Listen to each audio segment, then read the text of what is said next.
Bonsoir à tous. Bonsoir à tous. J'espère que vous allez bien. Alors,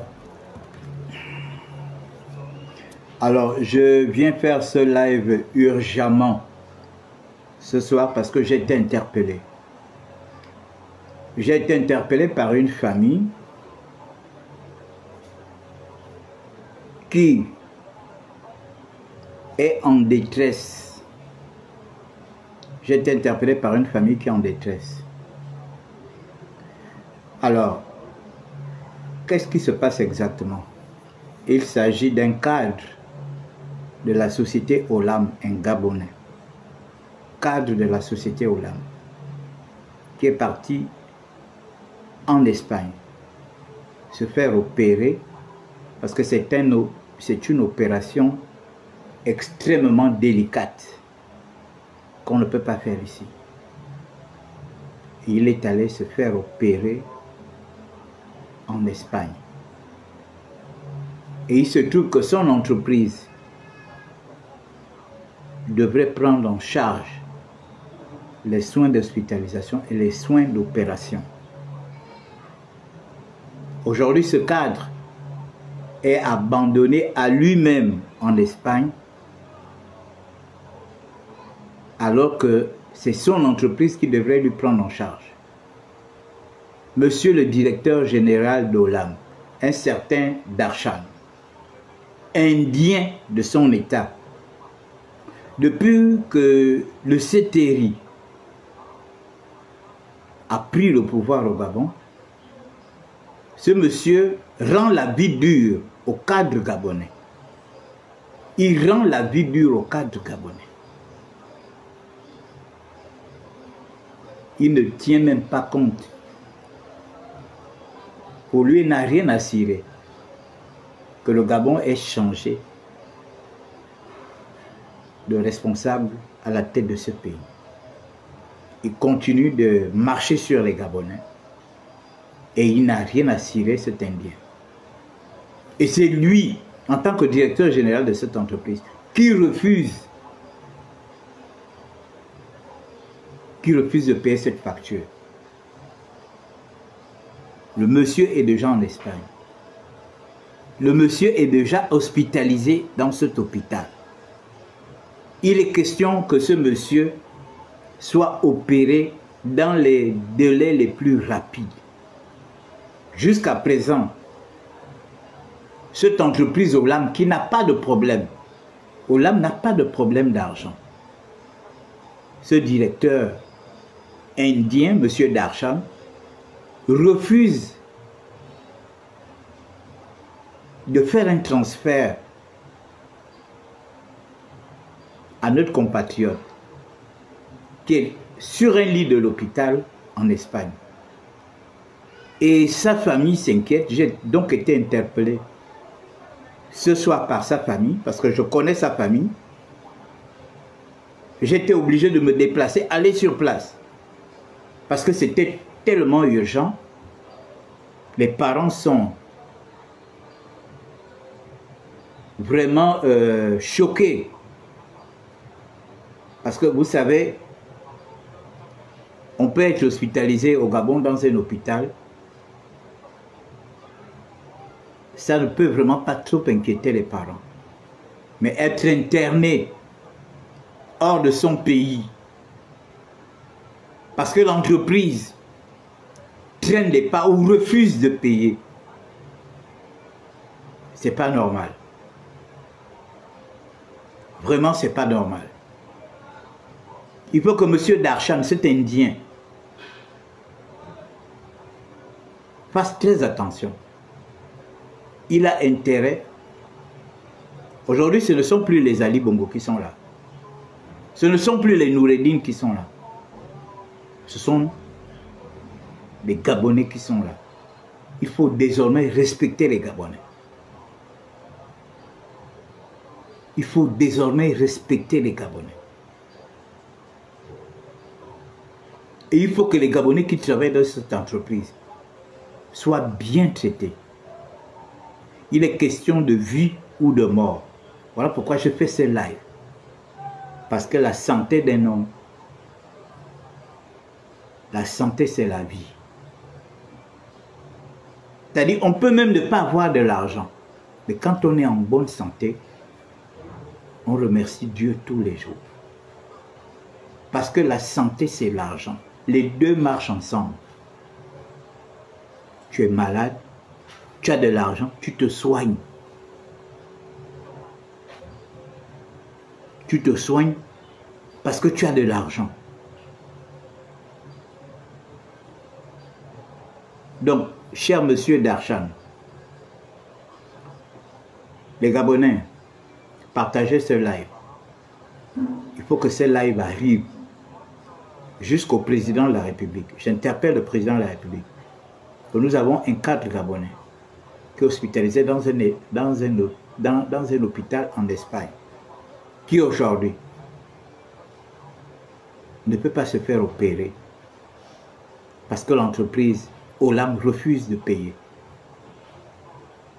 Il ne peut pas non plus sortir de cet hôpital parce qu'il y séjourne déjà. C'est pas normal. Vous êtes venus pour restaurer la dignité des Gabonais. Il faut que ces gens qui viennent travailler au Gabon,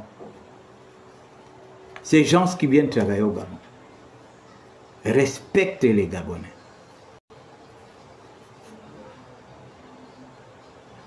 Respectent. On sait comment beaucoup de gens vivent dans leur pays. Et en venant trouver du travail au Gabon, ils veulent martyriser les Gabonais. Ils veulent traumatiser les Gabonais. Et ça, nous ne sommes pas d'accord. C'est un père de famille. Sa famille compte énormément sur lui. Donc, nous demandons humblement et sagement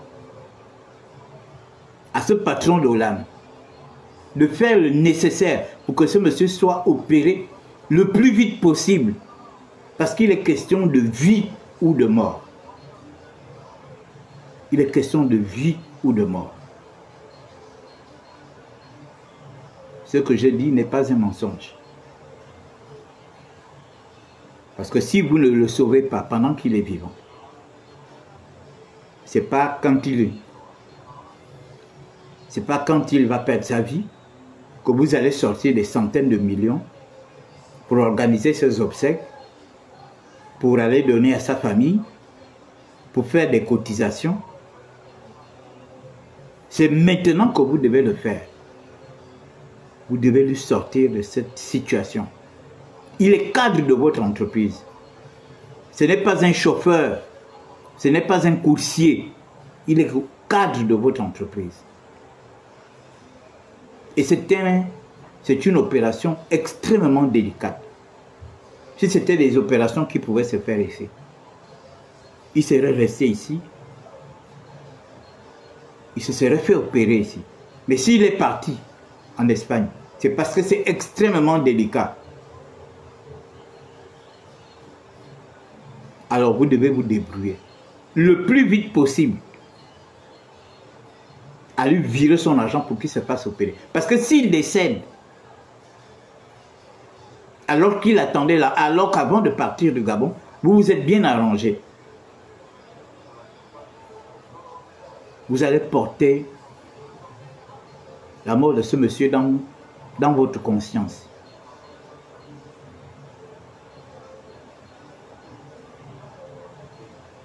Et vous allez salir cette entreprise. Donc, mesdames et messieurs, voilà ce que je tenais à faire parce que j'étais interpellé rapidement avant que je ne rentre. Vous voyez, je viens à peine de rentrer. Ça fait même pas 5 minutes que je suis rentré chez moi. Parce que je suis d'abord allé au milieu de cette famille, écouter qu'est-ce qui se passe exactement. Et ensuite, venir m'asseoir et poser ce problème à l'attention de M. Darchan, qui est DG d'Olam, des agents, des cadres d'Olam, gabonais ou étrangers, et interpeller également les plus hautes autorités de notre pays afin que cette affaire soit réglée le plus vite possible. Le monsieur doit être opéré urgemment. C'est une question de vie ou de mort. C'est une question de vie ou de mort. Il n'est pas allé se faire opérer une veine. Non. C'est une opération extrêmement délicate. Voilà pourquoi il se retrouve là-bas. Il n'est pas allé se faire opérer un abcès. C'était une opération extrêmement délicate. Donc, mesdames et messieurs, partagez ce live. Partagez ce live. Monsieur Darchan, vous êtes le DG d'Olam. Vous devez impérativement régler ce problème avant que la situation ne tourne au vinaigre. Et vous allez porter toute cette responsabilité si ça tourne au vinaigre. Donc, mesdames et messieurs, voilà un peu ce que j'avais à vous dire ce soir. Parce que j'ai été très interpellé. Vous voyez, je ne me suis même pas déshabillé. À peine j'arrive, je suis obligé d'enchaîner directement par rapport à cette situation. Parce que ce n'est pas normal. Ce DG d'Olam qui manque de respect au cadre gabonais depuis l'arrivée du CTRI. Il mérite qu'on lui tire les oreilles. Voilà des gens qui sont venus n'importe comment ici, avec les Badouredine et autres, et qui se permettent. Quelqu'un, je ne sais même pas s'il travaillait dans son pays. Et ici, il vient jouer les super grands types, et il se permet de venir manquer de respect à des cadres gabonais. Comme si les Gabonais pouvaient aller travailler aussi en Inde. Ou bien, je ne sais pas, Singapour, je ne sais pas leur pays. Donc il faut respecter les Gabonais. On vous a donné la main. Ne prenez pas le bras. Il faut respecter les Gabonais. Donc voilà un peu ce que j'avais à vous dire ce soir par rapport à la situation de notre compatriote qui est bloqué dans un hôpital en Espagne. Non seulement il ne peut pas sortir, et en plus il ne peut pas, jusqu'à présent il ne peut pas se faire opérer, alors que la situation est extrêmement grave. Donc, voilà un peu ce que j'ai. Partagez le live, il faut que tout le monde voit ce live-là. Si vous pouvez taguer le président de la République, le Premier ministre, les gens de l'Olam que vous connaissez, vous pouvez les taguer. Les membres du gouvernement que vous connaissez, le ministre de l'économie, vous pouvez le taguer aussi. Voilà. Donc, passez une bonne soirée et que Dieu nous garde.